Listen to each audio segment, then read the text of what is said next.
लाडक्या बहिणींसाठी आनंदाची बातमी. आठवड्याभरात लाडक्या बहिणींना मिळणार 8वा हप्ता. अजित पवारांची माहिती. मुख्यमंत्री माझी लाडकी बहीण योजनेमुळे महायुती सरकारला विधानसभा निवडणुकीत मोठे यश मिळाले. त्यामुळे या योजनेच्या माध्यमातून येणारा हप्ता नियमितपणे लाडक्या बहिणींच्या खात्यात जाणे ही मोठी जबाबदारी मुख्यमंत्री देवेंद्र फडणवीस आणि त्यांच्या सरकारवर आहे.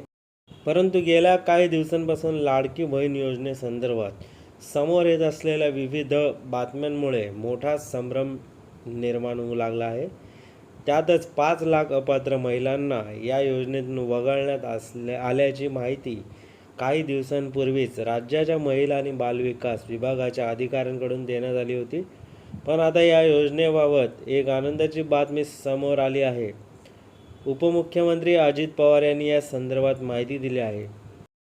तर उपमुख्यमंत्री अजित पवार असे म्हणाले की महिलांचे प्रश्न सोडवण्याचा आम्ही प्रयत्न करत आहोत. लाडकी बहीण योजनेवरून आमच्यावर टीका केली जात आहे.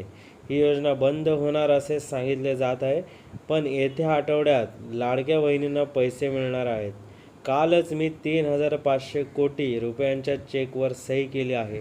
त्यामुळे येत्या आठवड्यात लाडक्या बहिणींना पैसे मिळणार आहेत, अशी घोषणा उपमुख्यमंत्री अजित पवारांकडून करण्यात आली आहे. त्यामुळे आता लवकरच लाडक्या बहिणींच्या खात्यात 8वा हप्ता जमा होणार आहे. प्रकारच्या ताज्या घडामोडी आणि वेगवान बातम्या जाणून घेण्यासाठी आमच्या चॅनलला आत्ताच सबस्क्राईब करा.